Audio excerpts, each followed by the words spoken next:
This episode of Brennyn Sabar was brought to you in part by the Bogart Memorial Foundation for not putting a roof over the monolith on the big hole in the middle of your city because that's where your only lightning rod is.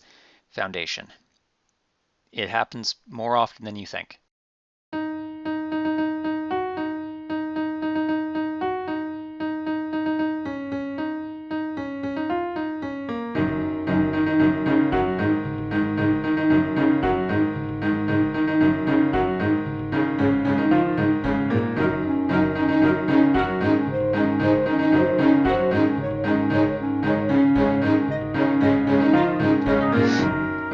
Curious.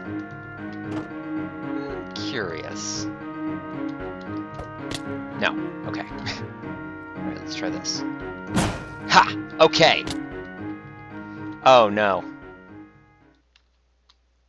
Oh no. Well, I didn't want that to happen. Okay, so that does work, but I shouldn't do it, is my takeaway. Here, hang on, this'll close them. Oh no, because it's pressing the button!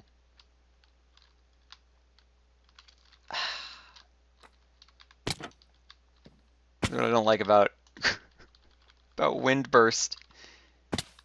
Oh man, no man, this oh,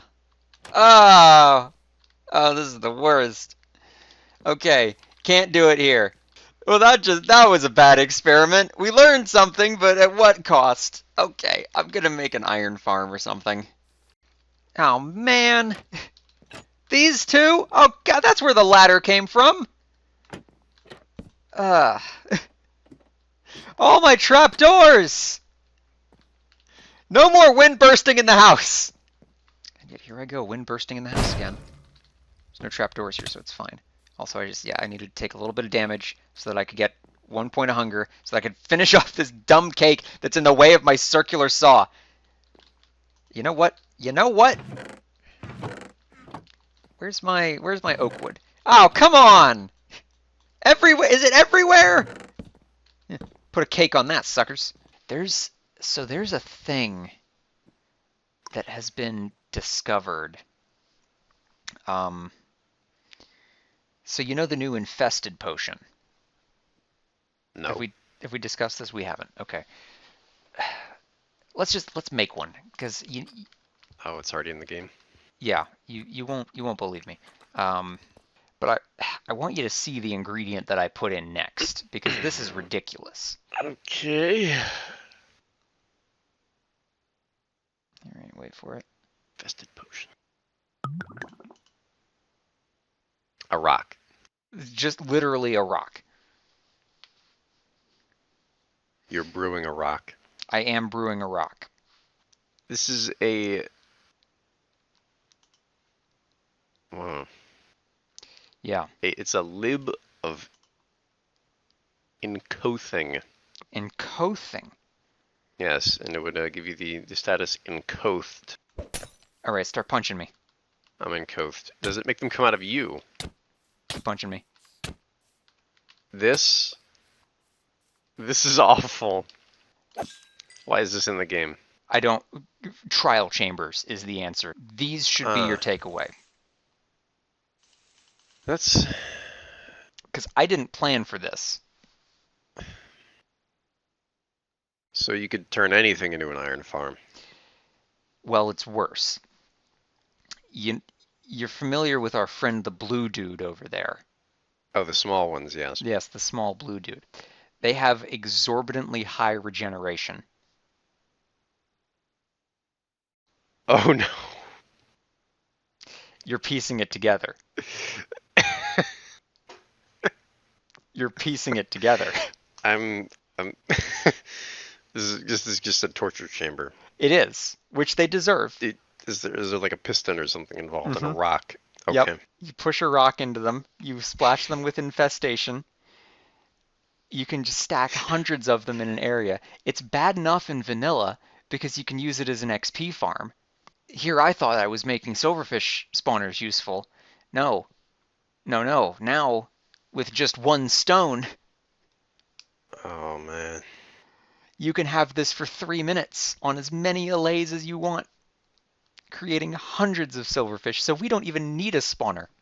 There are times in life where we must unfortunately be made to contend with things of which we would rather remain unaware. And this is unfortunately one of those times.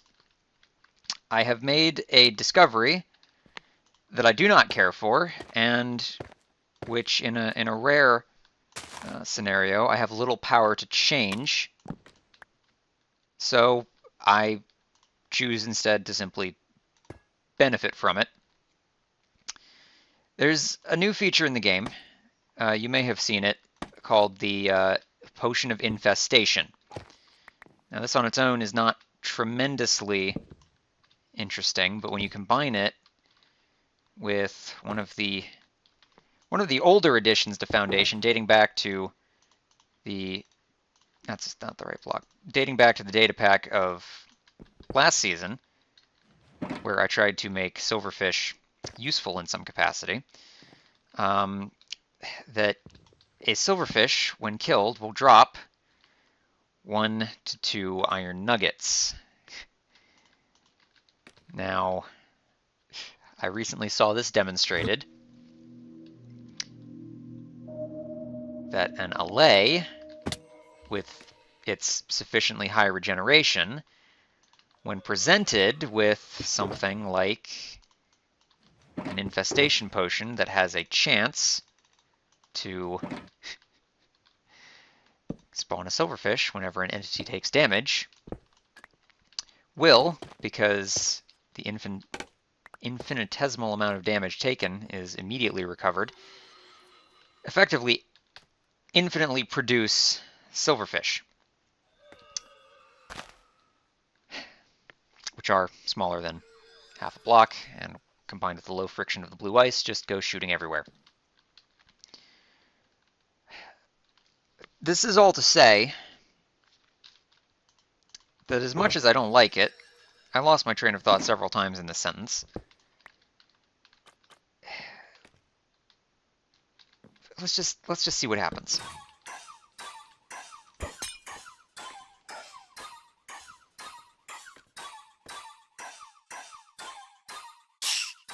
There it goes.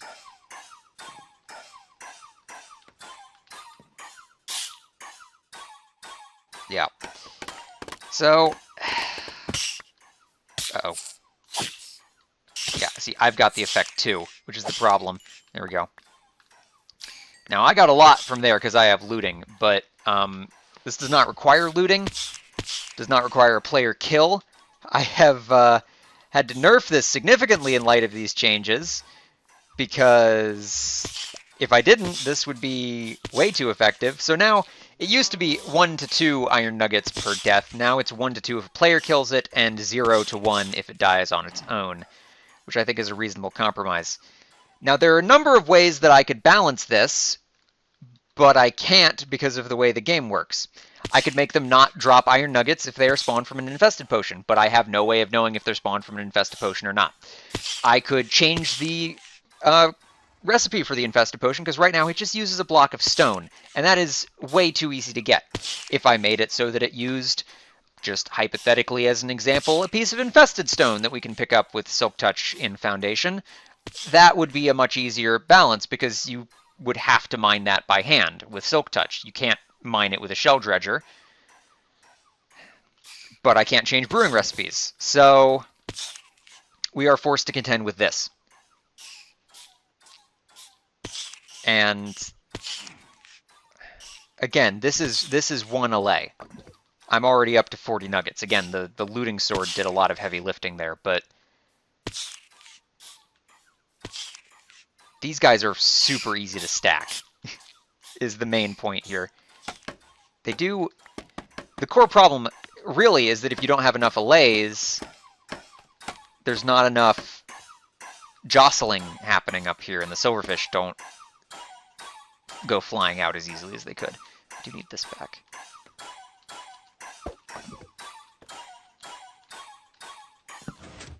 But that's the gist.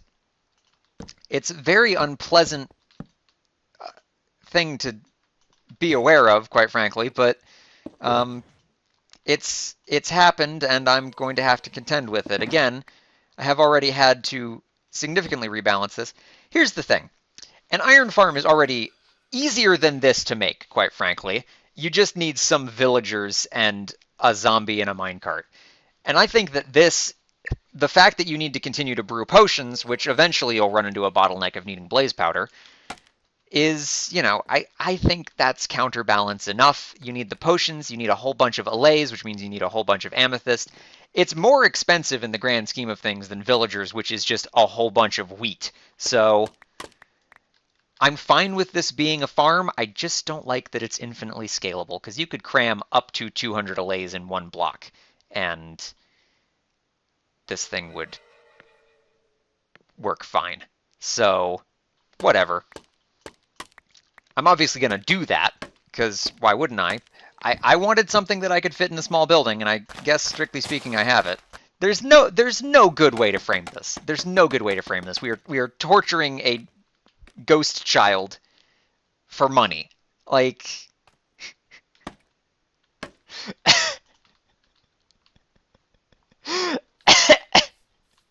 No one's going to get this reference. No, nobody's going to get it. No one's read that book. Okay. I'll get it.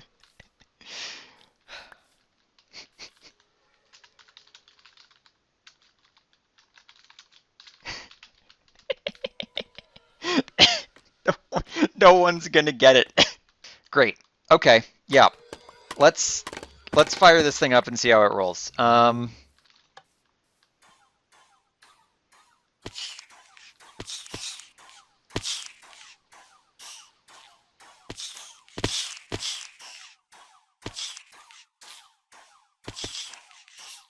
And, like, there's not even anything that says that these guys need to fall down a tube. I could just put campfires up there and they could die on those just as easily.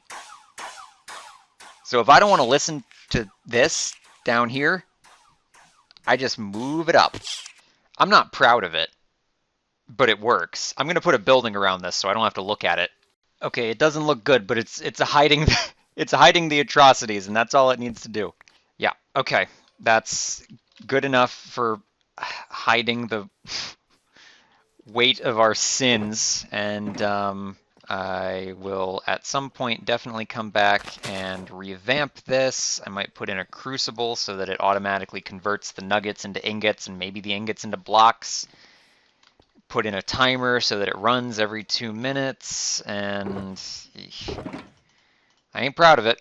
I mean, I'm kind of proud of it. It works great, but from a technical standpoint, it's quite the accomplishment. From a moral standpoint, it represents a tremendous policy failure on the part of myself and frankly of those around me. And I wash my hands of it. Okay, as upsetting as this is working. I've got some more allays in there. It's doing a decent job. I've put a crucible in to melt the nuggets down into ingots, so those are getting automatically compressed there. It's a horrible sound, and there's a very good chance I'm going to move it up quite a bit to compensate for that, but it's a start. Let's see. I've been working at the gunpowder farm, and by working I mean I've been making a meatball sandwich while I leave it running.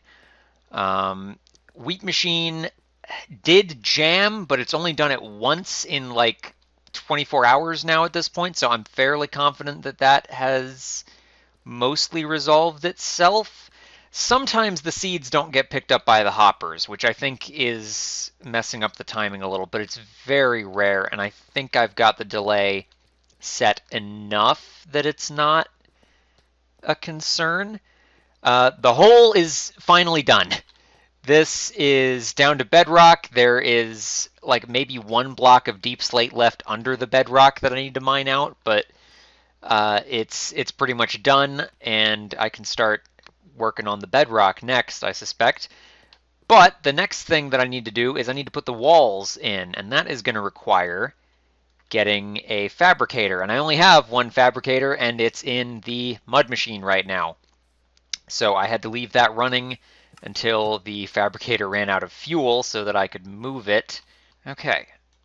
There are 27 stacks of deep slate in here. We're going to need probably 5 times that, but this should hopefully actually go by a bit quicker because this does not need to wait for the projectile to go all the way down to the bottom of the pit and come back up. It'll just drop it and move on. So we will start with 32 because this is only going to place 27 stacks, and down it goes. Yep, so now we just wait for the walls to go in, and okay, I have enough rockets to get out of here. You need probably like 10 to get out of this hole, and I don't have to worry about that for quite some time. I put some slabs in over the hoppers, just, you know, for the hell of it, and apparently that's not far enough. Directly onto the hoppers, that'll kill him. This will not. So I'm gonna do something real stupid.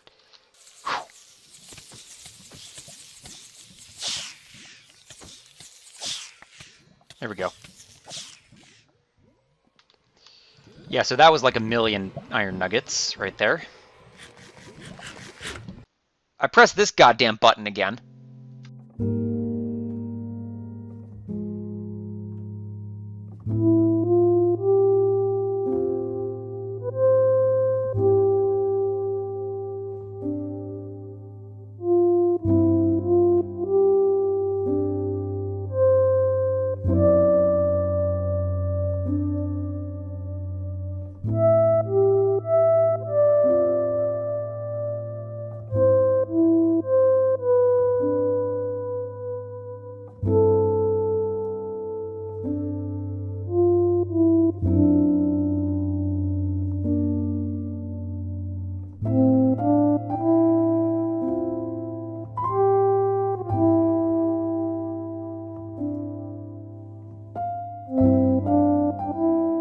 Okay, so having not finished that building, or that building, or that building, or that building, I've decided to start on another building.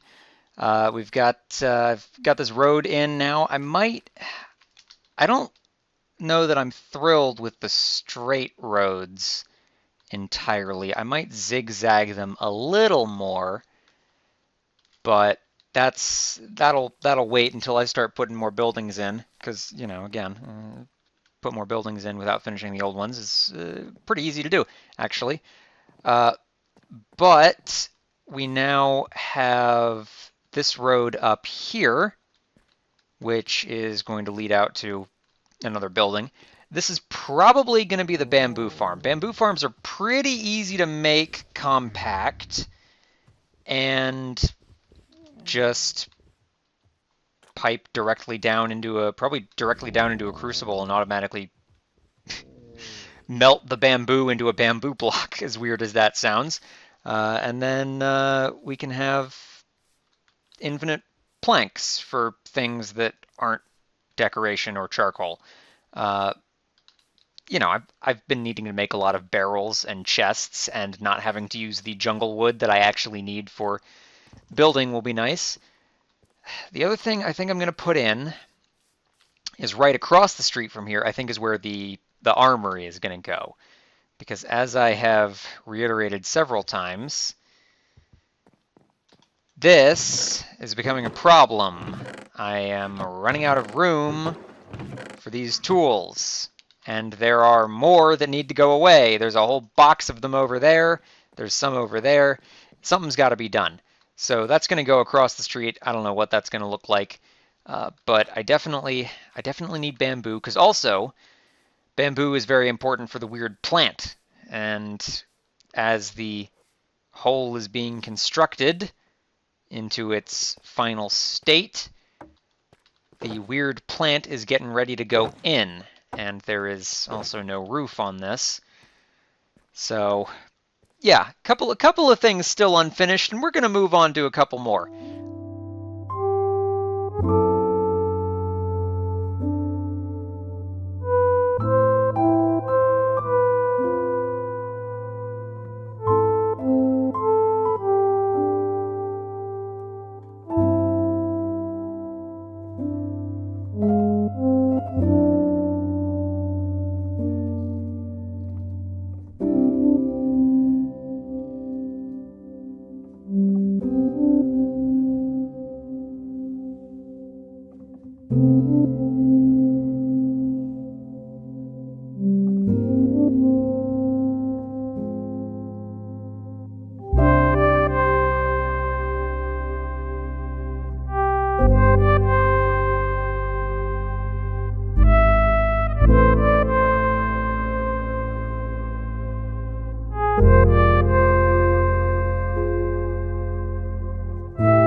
out the new tunnel? Just run straight on through. Uh-huh. Right down the middle. And where is this going to put me? At the other side of the tunnel, obviously. Hmm. Can't you see it? Oh no. Oh no. Okay, so the bamboo farm is quote-unquote done. Still a couple of kinks I might have to work out, but here's your basics. You've got, this is where the bamboo blocks go. This is just, I have one extra hopper just for getting regular bamboo if for some reason I need a whole bunch of regular bamboo. We've got a crucible here, all of the rest of the bamboo, because, you know, for some reason you can melt bamboo down into a block. I say for some reason like it wasn't my idea, but you throw that in there, it melts down and it makes a block just like all the other things. It makes a lot more sense when it's metal, but whatever. Let's see. The rest of the floors are inaccessible at this time and may remain that way unless I need to add a maintenance shaft. This has been a problem getting up to here. But we can see in a couple of places, and I didn't even need to go up there in the first place, that we've got, like for example, right here, we've got windows where you can see into where the bamboo is growing. I had to redesign this a couple of times. Once because I wanted to get the bamboo closer to the windows. I originally had a little extra space. I had 2 blocks thick mud there so that, you know, when the piston pushes the bamboo, it had an extra space in front of it to fall onto, because sometimes the piston will push it and the bamboo will be in the wrong place and it can't fall onto the hopper. And that does happen in a couple of spots here. But A, I wanted the bamboo up closer to the window, and B, I've fallen. I needed a spot in the back to run a hopper line down, and when the redstone was right up against the wall, I didn't really have that space, and I had to sort of run it through the bamboo farm. Yeah, you see what I mean about the bamboo getting stuck, but next time this thing cycles, that should fix itself. Again, it's one bamboo. I'm not tremendously broken up about that. But I needed space to run the hopper line, so I sort of squished it. And we have this problem now, but it at least will actually, you know, filter down. And then after I redesigned these windows, I ran into the problem. I was using the same window design I have over there, and I ran into the same problem I had with the sugarcane farm that necessitated putting the chorus urn in instead of the hoppers, is that the bamboo would get stuck on the side of that block and not go into the hopper. So I basically inverted it. Instead of a solid block at the bottom and a wall at the top, I put the wall at the bottom. So now there's not really enough space for bamboo to fall into there, because that's only like a half a block of space, and it's very unlikely that it'll actually be able to fit in there. And it should just go straight onto the mud at this point. And the solid back of the stair keeps it from getting caught in the fence part. So that should work. I need to fix this because I kind of miscalculated, I think, because this window is one too low. I think I need to shift this down one. Same deal up here. I think the window's in kind of the wrong place to get one going. I didn't even put the bamboo in there. There's your problem, Kirvin. This room up at the top is basically a bulk farm. If I need, it's just, you know, dispenser spams bone meal on the bamboo, pistons break it over and over and over again. There's an observer clock back here. If I need a lot of bamboo really quickly for some reason, I can throw some bone meal in through that window. And I'm planning to have some sort of duct that can carry bone meal out of here and just put it directly into there. I think would be useful, but one thing at a time. But from the ground, and I can never make this shot, you can activate it as long as there's bone meal in there if you shoot that button. And I'm not sure that that worked. It did. So this will just pulse that for a couple of seconds, and then that will spam, you know, a couple of bone meal on there and make a little bit. I haven't actually measured how much one pulse of this, and when the arrow pops out, it'll do it again, obviously. But I haven't measured how much one shot makes, but it's a fair amount, I think. So the armory is next. So yeah, I'm gonna try and wing the armory. It's gonna be another asymmetrical building like this because this one's worked out so well so far. It's not that I don't like it. It's just that I don't know how to finish it. But I think it's gonna be a little more asymmetrical, like even height-wise. I think there's gonna be a tower that goes up and then a second tower that's shorter. I think the armory is going to be A, equipment storage, and B, possibly also, I mean, you would think armor would go in the armory. It might be armor stand, like armor trim storage, right? So I could take, if I had an extra set of armor with a different trim on it, I could just keep that in there as well. And then maybe I could have a button to cycle through it. I don't know yet, but we'll see how that works.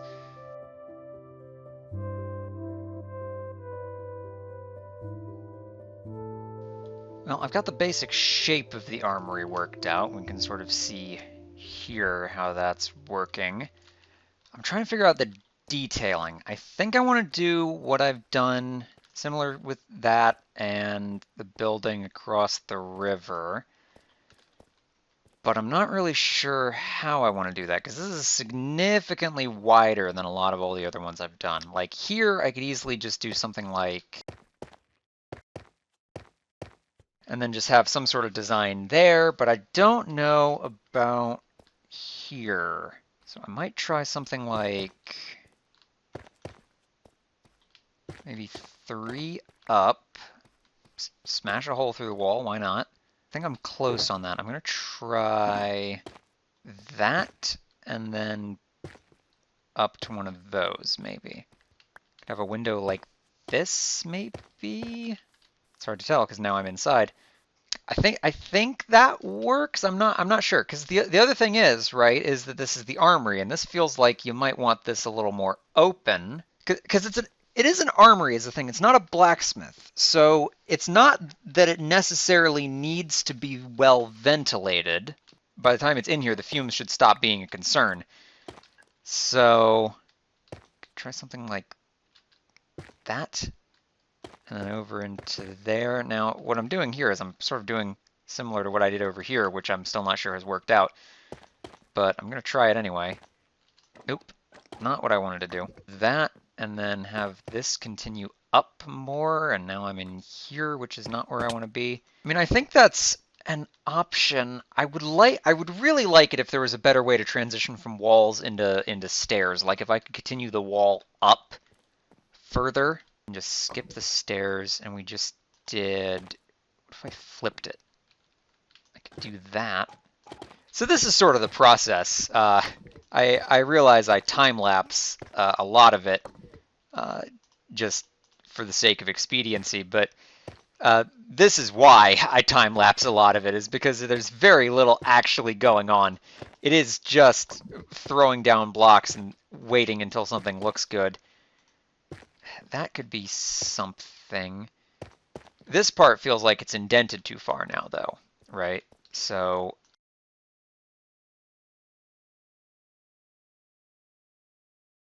like that's not a bad design. My concern, of course, is that it does look a bit like teeth, and if I put windows on top of it, it is just going to be teeth. So it's a tricky proposition. This has definitely got to change, though. My other problem is that I would like more buildings where I can do this sort of middle design. Because my idea is that, you know, these buildings were originally quite a bit shorter, and built a little more deliberately. And so there was time to be like, okay, we're going to put some designs on the side of this as like some sort of relief, just to sort of stylize it a little. But then, you know, as the city became more and more insular and had to start stacking up further, they just sort of abandoned that idea and were just like, we'll do our best to make it look like it matches, but it's not gonna. Which is why, like, it sort of starts to continue up here, and then just like we just need walls, small windows, can't let the plant in. So, but I mean, this could work. And this gives some interesting possibilities for windows as well, because we could also do, again, it doesn't give me, I'm probably going to have the design on this wall in that case, if anywhere. It doesn't give me the opportunity to have a single design going up the middle, because it is another repeating pattern, which I'm trying to alternate so that there's an even spread of repeating pattern versus single design going up. But if we did something like that, I think that's actually not bad. I could also do that, but at that point, then there's like no mud left on the ground floor. It's all bricks. And I like to have the mud, because this is basically like the detailing that I'm going to have is just mud brick wall. I'm trying to see how much I can do with just this limited palette. And, you know, I think as good as this is for extra depth, I don't think it's good for extra texture. And I'm curious if there's a way to then segue into that and have this like 3-block thing going up from there. Because I do also like to be able to shift the pattern once I get a couple of floors up, right? Because again, you can see here, this goes up like that, and then it's these walls, and then it's sort of back to this design, and then a different, then the arch, like that would have been where the roof used to be. They stacked this other part of the building on top of it, and then it's again this sort of, this flat bit with minimal light exposure. Same deal over here, and a little bit over here as well. This building is kind of different in general, but so I like being able to switch the patterns to a couple different possible designs per building and just have those go back and forth, depending on sort of like what stage in development they were at when they're like, okay, we need to stick another building on top of this, and like who was in charge of doing that. Put that back there. But yeah, I think this is actually pretty good. I like this design.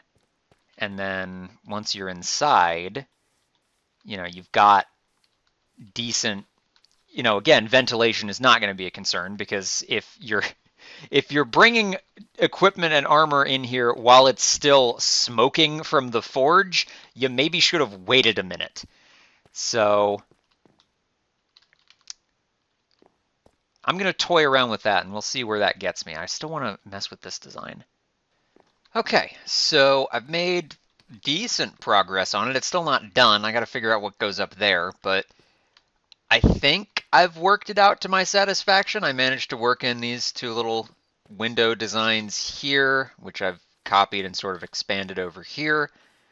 And I think I've wrapped it consistently all around the sides. I've got a little, I'm trying in a couple of places to mix in just a little bit of mud in with the brick, like you can see up here on the sides, and I might put some in here, but I think that's working. I might also put some signs over that to give it a little more depth, just to see what I can do.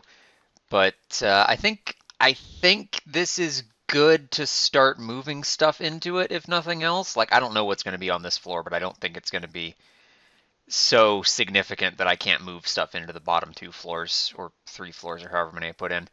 I've got these, what are they called? Glowberries? Cave vines? They're called like 3 different things, but I got those for light.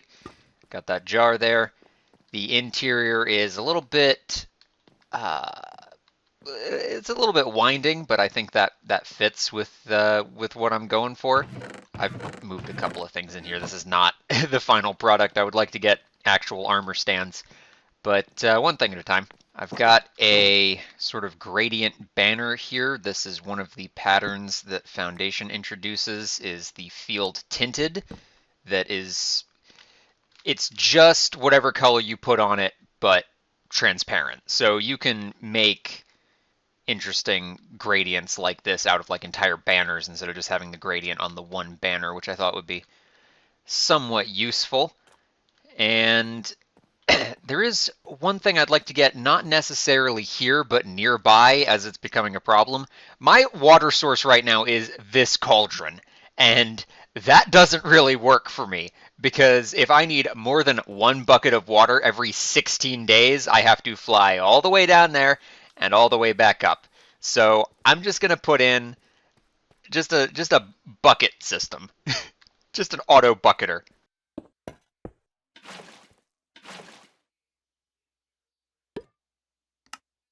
It's fairly straightforward. I like the idea of being able to get water out of these jugs, but you can't do that, and I didn't want to program it, so you use a bucket on it. This has a bucket in it. When another bucket goes in, This comparator lets off a signal. Oh, good. Okay, yeah, well, the cauldron's going to fill up anyway now. That's fine. But yeah, it's fairly straightforward. It's just a locked hopper down there. I also did this. I completely forgot about this. This is another technique that I don't like using because I like being able to look at things from close up, but this window is quite far off the ground, and I think it's safe to do something like this. So the glass panes extend the wall out, and you can't really see it that well against the moss.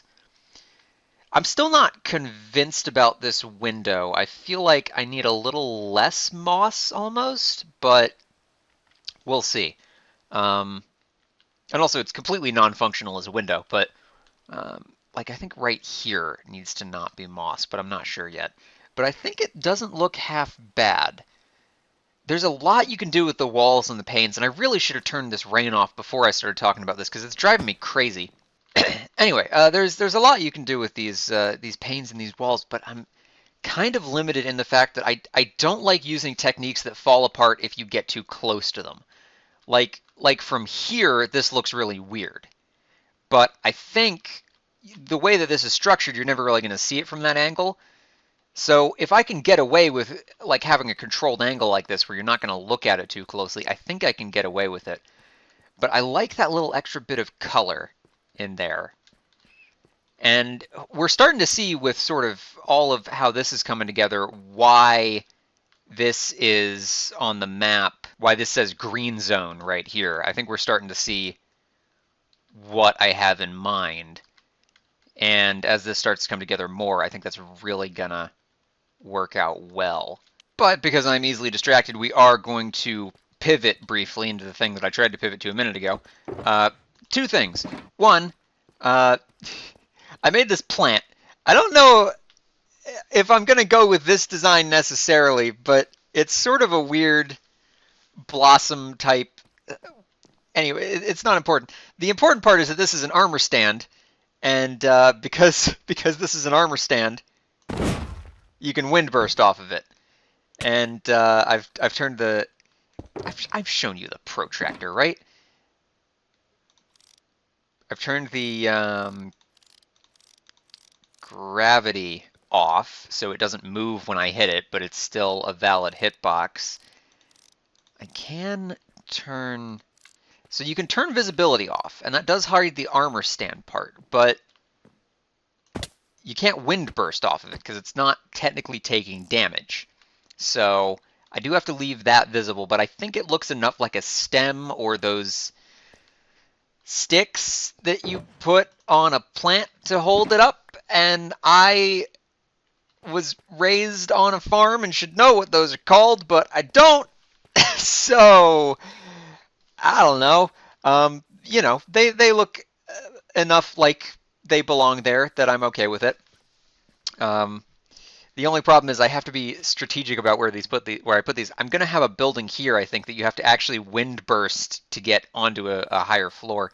But I have to be careful where I put them because they'll push buttons, and as we've seen several times, will flip trapdoors and fence gates, and it's a whole mess. So I have to not have any trapdoors in like 3 blocks of it, or they'll get messed up. So that's fun, but whatever. It does also mean that I can hook redstone components up to it, and when I wind burst, it can actually, for example, you wind burst off of it, and then you end up opening up a secret door that you can wind burst into if you time it right. But anyway, pivoting.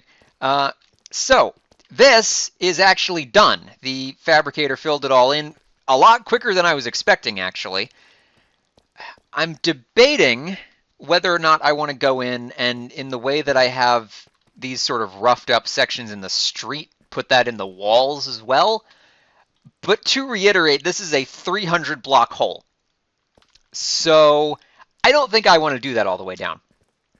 But what I do want to do all the way down, and this is not going to be fun, is I want to put in the plant. So tune in next time to watch me place 1,000 mangrove roots, I guess. Why do I do this to myself?